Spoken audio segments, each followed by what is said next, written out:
बच्चों।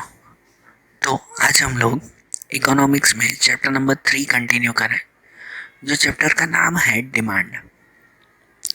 डिमांड, इसके बारे में कल के वीडियोस में हमने देखा था कि डिमांड किसे कहते हैं, डिमांड के ऊपर कौन कौन से फैक्टर्स इफेक्ट करते हैं, है ना। डिमांड के ऊपर कौन कौन सी चीज़ें असर करती हैं उसके बारे में समझा था। और डिमांड फंक्शन देखा था कि वो सब चीज़ें को अगर एक फार्मूला वाइज लिखा जाए तो कैसे लिखा जाए, वो डिमांड फंक्शन भी हमने समझा था। अब आगे चैप्टर का नेक्स्ट पॉइंट समझे हम, तो वो आता है लॉ ऑफ डिमांड। कि डिमांड का लॉ मतलब डिमांड का जो है वो ये समझो नियम। तो ये लॉ क्या बताता है, ध्यान से समझना, काफ़ी इम्पोर्टेंट है। तो डिमांड का लॉ वो प्राइस और डिमांड इन दोनों के बीच का रिलेशन बताता है।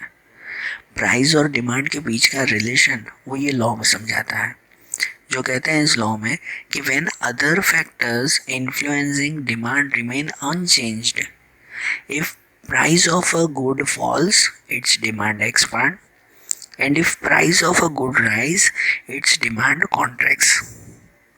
तो लॉ के डिमांड में पहली ही सबसे इम्पोर्टेंट चीज़ आती है कि when other factors influencing demand remain unchanged, demand के ऊपर लगने वाले जो बाकी के फैक्टर्स है ना, कल आपको पता है डिमांड के ऊपर कौन कौन से फैक्टर्स इफेक्ट करते हैं, उसमें अदर फैक्टर्स देखे थे।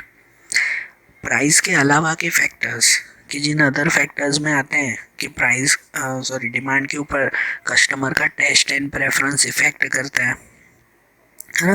कस्टमर की क्या इच्छाएं हैं, कैसा वो फैशन यूज़ करते हैं वो।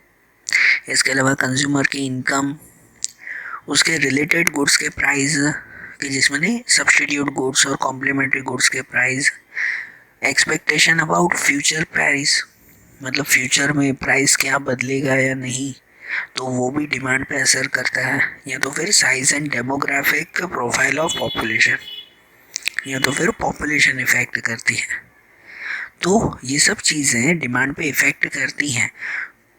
लेकिन लॉ ऑफ डिमांड में ऐसा आता है कि जब बाकी के ये सभी फैक्टर्स अनचेंज्ड होते हो, अनचेंज्ड मतलब बदलते ना हो, ना लोगों का टेस्ट वगैरह बदले, ना और कुछ बदले, कुछ भी ना बदले, सिर्फ प्राइस बदलता हो, तो ही ये डिमांड ये लॉ कहलाता है कि सिर्फ प्राइस बदलता हो और कुछ नहीं।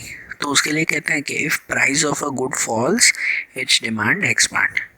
If price of a goods fall, कि अगर किसी की प्राइस कम हो जाती है, फॉल्स मतलब कम होती है, इट्स डिमांड एक्सपांड, तो डिमांड बढ़ती है। And if price of a goods rise its demand contracts. Price of a good rise, कि अगर कोई भी चीज़ की प्राइस बढ़ती है, इट्स डिमांड कॉन्ट्रैक्ट्स, तो उसकी डिमांड कम हो जाती है। तो इसमें बाकी सब चीज़ें काउंट नहीं करते, सिर्फ प्राइस काउंट करते हैं इस लॉ में, इस नियम में। और उस प्राइस के लिए कहते हैं कि अगर कोई भी चीज़ में प्राइस बढ़ती है तो डिमांड कम हो जाएगी, और अगर प्राइस कम होगी तो डिमांड बढ़ेगी। ये एक सिंपल सा रूल, लेकिन इस रूल का एक ही मेन पॉइंट है, कौन सा, कि सिर्फ प्राइस बदलना चाहिए, बाकी सब चीज़ें चेंज होनी चाहिए नहीं, वो सब अनचेंज्ड होनी चाहिए।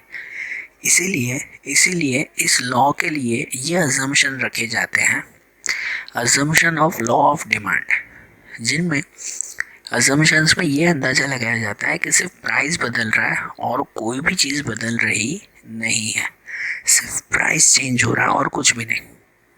तो उसके लिए कहते हैं ना कि taste and preference of the consumer remain unchanged, कि टेस्ट और प्रेफरेंस नहीं बदल रहा है। Income of consumer remain unchange, कि लोगों की इनकम नहीं बदल रही है। Price of substitute and complementary goods remains unchange, कि न दूसरे कोई भी सब्स्टिट्यूट या कॉम्प्लीमेंट्री गुड्स के प्राइस नहीं बदल रहे हैं। Consumer do not make anticipation regarding future prices, जिसमें कंज्यूमर फ्यूचर प्राइस के बारे में सोच नहीं रहे हैं। याद आ रहा है ना, ये फ्यूचर प्राइस, ये सब्स्टिट्यूट कॉम्प्लीमेंट्री गुड्स, कंज्यूमर की इनकम, उनका टेस्ट, ये सब चीज़ें वो डिमांड पे असर करती हैं। और अजम्पशन में यही कहते हैं कि ये सब चीज़ें बदलनी नहीं चाहिए, आखिरी में भी size of population remains same, population भी उतनी रहनी चाहिए, वो भी चेंज होनी चाहिए नहीं, सिर्फ और सिर्फ प्राइस बदलती हो तो ही वो डिमांड का लॉ सही कहलाता है। ठीक है ना, सिर्फ प्राइस के लिए, बाकी सब चीज़ें कैंसिल। तो प्राइस के लिए ही सिर्फ ये रूल आता है ना कि अगर प्राइस बढ़े तो डिमांड कम होगी और प्राइस कम हो तो डिमांड बढ़ेगी, लेकिन उसके लिए पीछे यही एक शर्त है कि बाकी चीज़ें नहीं बदलनी चाहिए। ओके, तो ये जो प्राइस इफेक्ट करती है ना, जिसे हम लोग एक डिमांड फंक्शन के थ्रू या डिमांड शेड्यूल के थ्रू समझें, एक ग्राफ के थ्रू समझें हम लोग, कि जैसे यहाँ पर आपको एक छोटा सा एग्जांपल दिया हुआ है कि डिमांड शेड्यूल, डिमांड का ग्राफ कैसे बनेगा। सपोज यहाँ पे आपको दिया हुआ price of milk in rupees and demand of milk in litres, यहाँ दिया हुआ कि जब मिल्क की प्राइस 50 रुपीज़ लीटर थी तो उसकी डिमांड 1 लीटर की थी, मतलब लोग ज़्यादातर 1 ही लीटर खरीदते थे। जब जब प्राइस 40 रुपीज़ हो गई, प्राइस कम हुआ, तो अब डिमांड जो है वो अब लोग 1 की जगह 2 लीटर खरीदेंगे, बराबर ना। मतलब देखो प्राइस कम हुआ तो डिमांड बढ़ी, और भी कम कि अब अगर प्राइस 30 रुपीज़ हो गई तो अब डिमांड 3 हो जाएगी। सही बात है ना कि प्राइस और कम हो गई तो डिमांड और बढ़ेगी, कि अब प्राइस 20 रुपीज़ हो गई तो डिमांड 4, कि अब लोग 4 लीटर दूध पियेंगे, है ना, मतलब खरीदेंगे, फिर भले वो जो भी यूज़ करें। ओके, एंड इनके बाद कि अगर डिमांड 10 रुपीज़ हो गई, प्राइस अगर 10 रुपीज़ हो गया तो डिमांड 5 लीटर की हो जाएगी। तो इस ग्राफ से या इस टेबल से सिंपल पता चलता है कि अगर प्राइस कम हो रही है ना तो डिमांड क्या होती जाएगी, बढ़ती जाएगी। और अगर उल्टा देखो कि अगर प्राइस 10 से 20 रुपए, 20 से 30, 30 से 40 हो रही है तो डिमांड भी कम हो जाए, 5 से 4, 4 से 3, 3 से 2 लीटर पे। ठीक है, तो ये यहाँ पे बताते हैं ना कि जैसे जैसे प्राइस बढ़ती है ना, यहाँ पे ये ग्राफ वाइज बताया हुआ है, यहाँ प्राइस लिखा हुआ है और यहाँ पे डिमांड है। तो प्राइस जैसे जैसे बढ़ती है ना, वैसे वैसे डिमांड कम होती जाएगी, और यहाँ तो प्राइस जैसे जैसे कम होती जाएगी वैसे वैसे इस तरफ डिमांड बढ़ती जाएगी। मतलब डिमांड शेड्यूल जो आता है ना, मतलब डिमांड का जो ग्राफ आता है वो हमेशा ऐसे स्लोप में आता है, हमेशा स्लोप में बनता है, या तो ऐसा स्लोप बनेगा या तो दूसरी तरफ का स्लोप। अरे बात समझ में, है ना। तो डिमांड का ये एक सिंपल सा रूल है सिर्फ प्राइस और डिमांड के बारे में, कि प्राइस कम हो, बार बार इसीलिए ये एक ही बात बोल रहा हूँ क्योंकि ये एक ही रूल है इसमें बार बार, जो भले ग्राफ के थ्रू या किसी के भी थ्रू समझाया हुआ हो, ये एक ही रूल समझाया जाता है कि अगर प्राइस कम होती है तो डिमांड बढ़ेगी, अगर प्राइस बढ़ती है तो डिमांड कम हो जाएगी। ठीक है, तो इसका मतलब ये कि प्राइस और डिमांड में है ना, ये चीज़ें क्लियर हुई कि प्राइस और डिमांड में निगेटिव रिलेशन है, इनवर्स रिलेशन है। प्राइस बढ़ती है तो डिमांड कम होगी, प्राइस कम होती है तो डिमांड बढ़ेगी, इनवर्स रिलेशन है ना। ये इनवर्स रिलेशन क्यों इनवर्स रिलेशन है, एक छोटा सा एक पॉइंट समझते हैं कि reason for inverse relationship between price and demand. Price और डिमांड में जो इनवर्स रिलेशनशिप है ये किस वजह से, तो उसके लिए जनरली 2 रीज़न देखेंगे, बराबर ना, 2 रीज़न समझेंगे। एक आता है इनकम इफेक्ट। तो इनकम इफेक्ट का मतलब क्या होता है कि प्राइस और डिमांड पे इनकम का क्या असर होगा। तो एक सीधा सा समझो कि जब जो है वो, सपोज एक एग्जांपल लो कि जब कोई कंज्यूमर की मॉनेटरी इनकम अगर सेम रहती हो, मॉनेटरी इनकम सेम रहती हो मतलब उसकी इनकम न बदलती हो, पहले उसकी 10,000 की इनकम है, अभी भी 10,000 की इनकम है, हमने आगे पढ़ा ना, बाकी कोई चीज़ें बदलनी नहीं चाहिए सिर्फ प्राइस पे। समझो उसकी पहले 10,000 इनकम थी, अभी भी 10,000 की इनकम है, लेकिन कोई चीज़ का प्राइस गिर गया, मतलब पहले उसकी 10,000 की इनकम थी ना, तो रेगुलरली क्या होता था कि वो कोई भी चीज़ खरीदता, समझो वेजिटेबल्स खरीदता था, समझो वेजिटेबल्स खरीदा तो उसमें जो है वो 100 रुपए के वेजिटेबल्स खरीदा, है ना। टोमेटोज खरीदता तो टोमेटोज है ना, पहले 100 रुपीज़ के उसे 3 kg टोमेटोज मिलते थे। क्या मिलते हैं? 3 kg टोमेटोज मिलते हैं उसे। अब टोमेटो के प्राइस कम हो गया, उसकी इनकम पे कोई फ़र्क नहीं आया, लेकिन टोमेटो का प्राइस कम हो गया। तो हम 100 रुपये में उसे 3 किलो की जगह 4 किलो मिलेंगे। तो वो क्या करेगा? पैसे बचाने के लिए 3 किलो ही खरीदेगा, या फिर वो करेगा कि भाई चलो 4 किलो खरीदते हैं कि अब इससे जो है वो और भी कोई चीज़ बनाएंगे या घर पे और भी कुछ खाएंगे। सिर्फ टोमेटो वेजिटेबल नहीं, लेकिन और कोई भी वेजिटेबल का एक ऐसा एग्जांपल ले लो। जनरली लोग जो है वो यही करते हैं, है ना, कि अगर कोई चीज़ का प्राइस कम होगा ना तो तुम्हारा खर्चा तो उतना ही जा रहा है। तो इससे अच्छा कि पहले जो कम खरीदते थे तो पैसे बचाने से अच्छा है, जनरल सोच ऐसी होती है कि भाई इससे अच्छा ज़्यादा खरीद लेना, है कि नहीं, भले उसका दूसरा कोई यूज़ हो जाएगा। कि आप अगर कोई गाड़ी का पेट्रोल भरवाने जाते हो, आपकी कोई इनकम वगैरह नहीं बदली है, इनकम इफेक्ट बता रहा हूँ, कोई इनकम नहीं बदली है, लेकिन अगर आप गाड़ी का पेट्रोल भरवाने जाते हो कि जिसमें जो है वो आप हमेशा 100 रुपये का पेट्रोल भरवाते हो, अब जो है वो पेट्रोल का प्राइस कम हो गया, पेट्रोल का प्राइस कम हुआ, मुझे पता है ऐसा होता तो नहीं है काफ़ी, लेकिन अगर पेट्रोल का प्राइस कम हो गया तो आप क्या फिर 100 की जगह 90 का भराओगे? भाई 100 रुपये में पहले जो है वो समझो 1.25 लीटर आता था, 1.25, एक एग्जांपल समझो 1.25 अगर आता था, अब वही 1.25 आपको 90 में पड़ जाता है, तो आप अभी 90 रुपीज़ का ही भराओगे, 90 का ही भराओगे कि नहीं अब तो मेरे 10 रुपये बच रहे हैं, प्राइस कम हो गया? नहीं ना, आप तो 100 रुपये का पूरा पेट्रोल भरा दोगे ना उसमें, है कि नहीं। तो इसका मतलब प्राइस कम हो रहा है ना, तो आप चीज़ें ज़्यादा खरीदने लगते हो, और अगर आप चीज़ें ज़्यादा खरीद रहे हो तो इसका मतलब उन चीज़ों की डिमांड ज़्यादा होती है कि नहीं। चीज़ें ज़्यादा खरीदोगे मतलब उसकी डिमांड ज़्यादा हो गई ना मार्केट में, सही बात ना।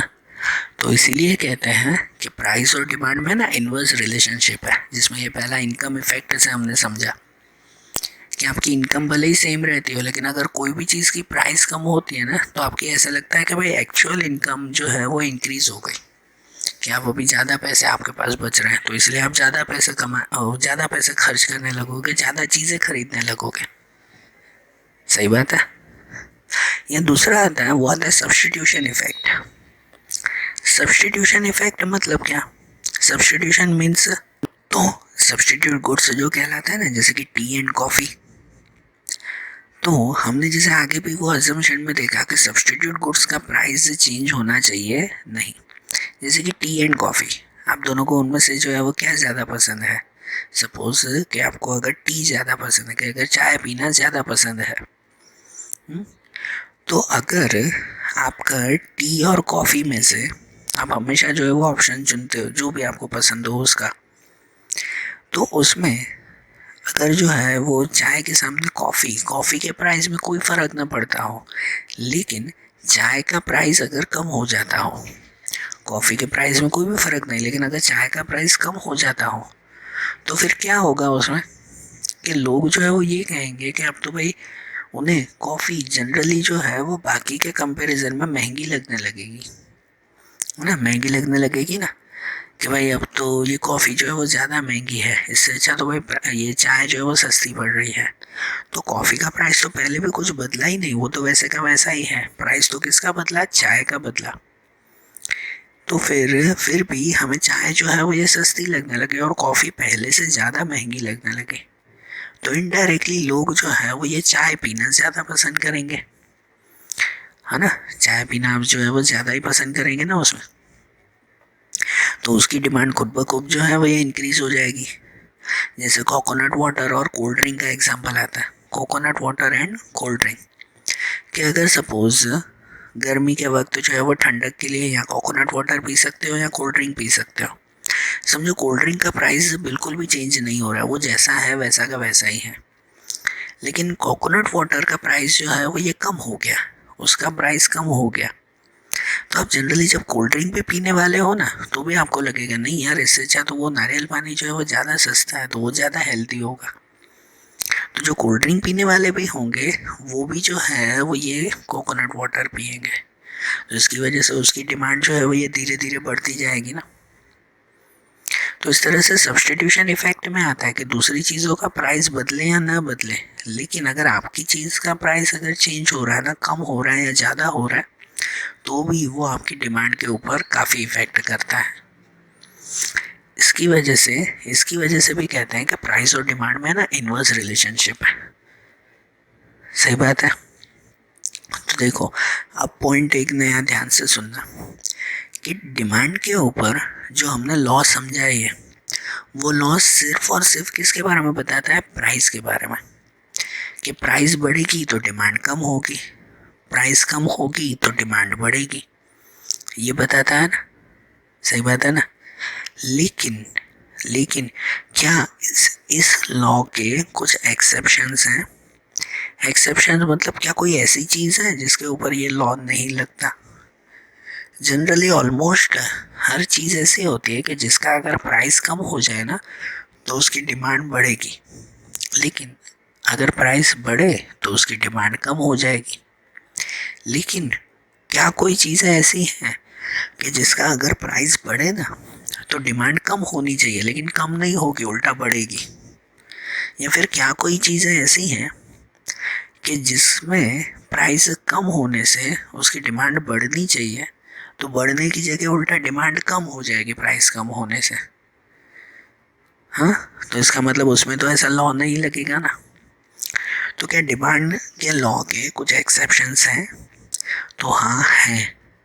हमारा नेक्स्ट पॉइंट वही आता है, काफ़ी इंपॉर्टेंट पॉइंट है, exceptions to the law of demand. ऐसी कौन सी चीज़ें हैं कि जिनके ऊपर ये डिमांड का लॉ वो अप्लाई होता नहीं है? कौन सी चीज़ है? जिसमें सबसे पहला आता है वो आता है प्रेस्टिजियस गुड्स। प्रेस्टिजियस गुड्स मतलब कि कीमती सामान। कुछ ऐसे गुड्स कि जो है रिच पर्सन हैं, जो क्या कह सकते हैं कि रॉयल पर्सन जो होते हैं, वो लोग ऐसी चीज़ें यूज़ करते हैं प्रेस्टिजियस गुड्स, जिनमें जो है वो expensive jewellery, expensive cars, expensive mobile phones, ये सब चीज़ें। इन सब चीज़ों के ऊपर है ना ये डिमांड का लॉ अप्लाई नहीं होता। इन चीज़ों पे डिमांड का लॉ जो है वो अप्लाई नहीं होता है। क्यों नहीं होता है? क्योंकि ये चीज़ है ना, ये रिच पर्सन अपना सिंबल बना के रखते हैं, फिर उनके लिए कोई भी प्राइस बढ़े कम हो कुछ भी हो उन्हें फ़र्क नहीं पड़ता। उन्हें तो वो चीज़ें चाहिए ही चाहिए, उनके लिए तो वो डिमांड सेम रहती है, भले प्राइस बढ़े कम हो कि कुछ भी हो, है ना, उनके लिए कोई फ़र्क पड़ता नहीं है। जैसे कि अगर किसी ने जो है वो ऐसा सोच लिया हो कि भाई ये तो मेरे स्टेटस की बात है, मेरे सिंबल की बात है कि भाई मैं जो है वो हमेशा मोबाइल फ़ोन में आईफोन ही यूज़ करता हूँ, कुछ भी कर लो उसके अलावा और कोई चलेगा ही नहीं, तो वो आईफोन कितना भी महंगा क्यों ना हो वो लोग वही यूज़ करेंगे। भाई गाड़ी में तो यही गाड़ी चाहिए, इसके अलावा तो और कोई भी नहीं, फिर वो गाड़ी कितनी भी महंगी हो ना, उसका प्राइस बढ़े कम हो कुछ भी हो उन्हें फ़र्क नहीं पड़ता, वो वही करेंगे। तो इसके लिए ऐसी चीज़ें होती है ना जो लोग सिंबल के लिए यूज़ करते हैं, स्टेटस के लिए यूज़ करते हैं, तो उनके ऊपर डिमांड का लॉ अप्लाई होता नहीं है। उनके लिए तो प्राइस ऊपर नीचे कुछ भी हो, उनके लिए डिमांड सेम रहती है। प्राइस कम होने से भी डिमांड नहीं बढ़ती, या प्राइस जो है वो बढ़ने से भी डिमांड कम होती नहीं है। सही बात ना। तो इन चीज़ों पे डिमांड का लॉ नहीं चलता। या फिर दूसरी, एक्सट्रीमली लो प्राइस गुड्स। ऊपर एक था होता है एकदम प्रेस्टिजियस गुड्स, तो दूसरा आता है एक्सट्रीमली लो प्राइस गुड्स, कि एकदम जो है वो लो प्राइस के सामान। ये वो कहलाते हैं कि जैसे कि लो प्राइस मतलब ऐसे सामान जैसे कि पेन, स्टेपलर पेन्स जो आती हैं, वो normal pens, match stick, cotton, ये सब चीज़ें। तो ये सब चीज़ें ना लो प्राइस के गुड्स। इनमें जो है इनमें भी प्राइस बढ़ने से या कम होने से डिमांड पे कोई इफ़ेक्ट नहीं आता। आपको घर पे यूज़ होने वाली जो है वो मैच स्टिक है ना, माचिस की डिब्बियाँ वो यूज़ करते हो ना घर पे, तो माचिस की डिब्बी जो होती है उसमें जो है अगर उसका प्राइस ऊपर नीचे हो गया तो आप क्या उसकी चीज़ें खरीदने कम कर दोगे? कि माचिस की डब्बी जैसे आती है कि वो पहले जो है वो 50 पैसे में मिलती थी, अब 1 रुपये में मिल रही है, तो क्या आप उसे खरीदना बंद कर दोगे? नहीं नहीं, प्राइस बढ़ गया तो अब तो हम कम माचिस खरीदेंगे, कम यूज़ करेंगे।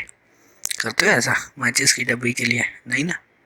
स्टेपलर पिन जो यूज़ होती है वो पहले जो वो 8 रुपये डब्बा मिलता था, अब 10 रुपये डब्बा मिल रहा है, 2 रुपये अगर बढ़ भी गया। तो क्या आप स्टेपलर पिन संभाल संभाल के यूज़ करोगे? नहीं नहीं, जहाँ जो पेज पे पहले 2 स्टेपलर पिन यूज़ करनी थी ना, अभी मैं एक ही करूँगा। ऐसा होता है? नहीं करोगे ना आप ऐसा, है ना। तो इतनी जो लो प्राइस गुड्स है ना, उनके ऊपर भी फिर प्राइस का इफेक्ट नहीं होगा। माचिस का डब्बा 50 पैसे से 1 रुपये हो गया, समझ रहे हो, प्राइस डबल हो गया, डबल प्राइस हो गया, लेकिन फिर भी हमारे लिए वो फ़र्क नहीं पड़ता। आप जितना यूज़ करते थे उतना ही खरीदोगे। प्राइस डबल हो जाने से डिमांड कम थोड़ी हो जाएगी, है ना। या फिर अगर प्राइस कम भी हो गया तो उसकी डिमांड बढ़ थोड़ी जाएगी। कि समझो स्टेपलर पेन सस्ती हो गई तो आप क्या पूरा बॉक्स उठा के लेके आओगे? सस्ती मिल रही है, बहुत सारी लेके आते हैं। या माचिस के डब्बे अगर आपको सस्ते मिल रहे हैं, समझो प्राइस बढ़ने की जगह कम हो गया, उल्टा सपोज करो कि माचिस के डब्बे हैं जो पहले 1 रुपये में मिलते थे, अब 50 पैसे में मिल रहे हैं, तो आप क्या पूरा बॉक्स उठा के लेके आओगे कि आज तो बहुत सारे माचिस के डब्बे जलाते हैं, सब सस्ते में मिल रहे हैं? डिमांड बढ़ जाएगी प्राइस कम होने से? नहीं ना। तो प्राइस कम या ज़्यादा इन चीज़ों पे इफ़ेक्ट होता नहीं है। तो इसके लिए एक्सट्रीमली लो प्राइस गुड्स उस पर भी ये डिमांड का लॉ अप्लाई नहीं होता। ओके। फिर उसके बाद आता है, वो आता है given goods. Given goods, given goods वो कहलाते हैं कि जनरली पहले इनके बारे में समझाएं कि भाई ये कॉन्सेप्ट है ना, वो रॉबर्ट गिफन नाम के पर्सन ने फाइंड किया था। ये कॉन्सेप्ट रॉबर्ट गिफन नाम के पर्सन ने फाइंड किया था, और इसकी वजह से इन इन गुड्स को गिफन गुड्स कहते हैं। ये वो गुड्स कहलाते हैं कि जिनकी प्राइस अगर कम हो जाए ना तो उसकी डिमांड बढ़ती नहीं है, उल्टा उसकी डिमांड कम होने लगती है। प्राइस कम होने से डिमांड बढ़नी चाहिए लेकिन बढ़ती नहीं है, लेकिन कम होने लगती है। ये ऐसे इन्फीरियर गुड्स कहलाते हैं कि जब जो है वो इसकी प्राइस कम होती है ना, तो लोग कहते हैं कि अब भाई ये तो बहुत सस्ते में मिल रहा है, तो इससे अच्छा तो हम लोग दूसरी चीज़ें खरीदें। जैसे एक एग्जांपल से समझो कि जिसकी इनकम चलो बहुत कम है, वो जनरली जो वो खाने के लिए ना ज्वार बाजरा इसका यूज़ होता है, वीट यूज़ करता नहीं है, वीट यूज़ नहीं करता, ज्वार बाजरा वो यूज़ करता है। अब जनरली ज्वार बाजरा का है ना प्राइस कम हो गया, पहले वो 100 रुपये में ख़रीदता था, तो अब जो है वो ये उसे कितने में मिल रहा है कि भाई 80 रुपये में मिल रहा है। समझना ध्यान से कि ज्वार बाजरा पहले वो 100 रुपये में ख़रीदता था, अब समझो उसे 80 रुपये में मिल रहा है, तो 80 रुपये में मिल रहा है तो उसके 20 रुपये बच गए ना। अगर ये कुछ हफ्तों तक चला तो हर हफ्ते वो 100 रुपये का अनाज खरीदता था, ज्वार बाजरी, तो हर हफ्ते अब उसे 20 रुपये बच रहे हैं। मतलब महीने के एंड में देखो तो उसके पास 80 रुपये बच जाएंगे। तो अब महीने के एंड में वो क्या करेगा पता है कि अब ज्वार बाजरी नहीं खरीदेगा, अब उसके पास 80 रुपये बच गए, तो इससे अच्छा तो वो करेगा ना कि भाई इससे अच्छा तो अब मैं वीट खरीदूँ, अब मेरे पास पैसे बच गए, एक्चुअल उसकी इनकम बढ़ गई। होता है कि नहीं ऐसा? समझ आ रहा है कॉन्सेप्ट? कि जब जो है वो पर्सन जो वो रेगुलर जो चीज़ें खरीदता है वो एकदम हल्की क्वालिटी की है, और वो हल्की क्वालिटी की चीज़ें अगर सस्ते में मिलने लगे ना, तो धीरे धीरे पर्सन की रेगुलर इनकम बढ़ती जाती है ना। हर हफ्ते कुछ ना कुछ पैसे बचते जाएंगे, तो कुछ हफ्तों बाद अब उसे लगेगा कि मैं मेरी थोड़ी इनकम बची है, मतलब बचत थोड़ी ज़्यादा हो चुकी है, तो वो क्या करेगा कि अब वो हल्की चीज़ें छोड़कर कुछ भारी चीज़ें खरीदेगा। मतलब उन हल्की चीज़ों की प्राइस कम हो गई ना, तो वो ज़्यादा नहीं खरीदने लगा, उल्टा उसने खरीदना कम कर दिया और दूसरी चीज़ें ज़्यादा खरीदने लगा। है कि नहीं? कि आप लोग भी हमेशा कोई रेगुलर अगर कपड़े खरीदते हो ना, वो रेगुलर कपड़े अगर आपको सस्ते में मिल रहे हैं, समझो हर महीने आपको एक शर्ट खरीदने की आदत है, और वो शर्ट पहले आप रेगुलर जो खरीदते थे उससे सस्ते में मिल रहा है, तो 5-6 महीने बाद आपके रोज़ वो शर्ट में से थोड़े थोड़े पैसे बचे, तो 5-6 महीने बाद क्या करोगे कि अब नहीं खरीदना, ये तो आप सस्ते में मिल रही है, तो इससे अच्छा अब मैं कोई हैवी क्वालिटी की शर्ट खरीदूँ, है ना। तो ऐसे गुड्स गिफन गुड्स कहलाते हैं कि जिनके ऊपर डिमांड का लॉ अप्लाई नहीं होता है कि नहीं। या फिर फोर्थ आता है, वो आता है special preference of people. Special preference of people ये भी होता है कि कुछ ऐसी चीज़ें होती हैं, कुछ ऐसी चीज़ें, कुछ ऐसे गुड्स होते हैं कि जो पर्टिकुलर हर एक पर्सन है ना अपने लिए समझो उसका एक स्पेशल प्रेफरेंस बना के रखता है, और मुझे तो यही चीज़ें चाहिए। वो नहीं कहते आप लोगों का सिंपल एग्जांपल अगर आप समझो ना कि जैसे भाई बालों में अगर लगाना है तो उसके लिए तो भाई सनसिल्क शैम्पू ही चाहिए, उसके अलावा और कोई नहीं चलेगा, है कि नहीं। परफ्यूम अगर लगाना है तो परफ्यूम के लिए तो कौन सा, जो भी आप परफ्यूम यूज़ करते हो कि भाई मुझे तो वही परफ्यूम ही चाहिए, इसके अलावा तो और कोई परफ्यूम नहीं चलेगा। तो ऐसा स्पेशल प्रेफरेंस होता है ना। कि अगर मोबाइल लेना है तो मोबाइल में तो मैं सैमसंग की ब्रांड ही खरीदूंगा और कोई ब्रांड नहीं। तो ये हुआ स्पेशल प्रेफरेंस। लोग कितनी बार अपनी जो है वो कुछ चीज़ों में को ऐसे स्पेशल प्रेफरेंस बना लेते हैं, फिर उन चीज़ों का प्राइस बढ़े या कम हो उनसे उनको फ़र्क नहीं पड़ता, उनको खरीदना तो वही है। बालों में सनसिल्क शैम्पू लगाना है तो उसका प्राइस अगर 10 रुपये बढ़ भी जाए ना तो भी कहेंगे नहीं भाई अब लगाना तो यही है, इसके बिना तो मेरे बाल ख़राब हो जाते हैं। तो फिर उसकी प्राइस बढ़ेगी या कम होगी, उसकी डिमांड पे फ़र्क पड़ेगा नहीं, उसकी डिमांड तो वही की वही रहेगी, है ना। आप जो है वो सुबह सुबह यूज़ करने वाला टूथपेस्ट, मुझे तो कॉलगेट ही चलता है, इसके अलावा और कोई नहीं चलेगा, फिर भले वो महंगा भी मिलेगा तो भी खरीदना तो वही है। तो इन सब चीज़ों पे डिमांड का लॉ नहीं चलता ना, है कि नहीं। तो ये सब है ना एक्सेप्शंस हैं, ये जो 4 चीज़ें हैं ना वो लॉ का एक्सेप्शंस कहलाते हैं कि इनके ऊपर बिल्कुल भी डिमांड का लॉ अप्लाई नहीं होता। मतलब ये चीज़ें ऐसी हैं कि जिनका प्राइस बढ़े तो डिमांड कम नहीं होती, या प्राइस कम हो तो डिमांड बढ़ती नहीं है। ओके, तो आज जैसे डिमांड की ये पॉइंट्स हमने समझे ना, ऐसे ही अब डिमांड के आखिरी कुछ इम्पोर्टेंट पॉइंट्स हैं वो अब हम लोग अगले वीडियोस में देखेंगे।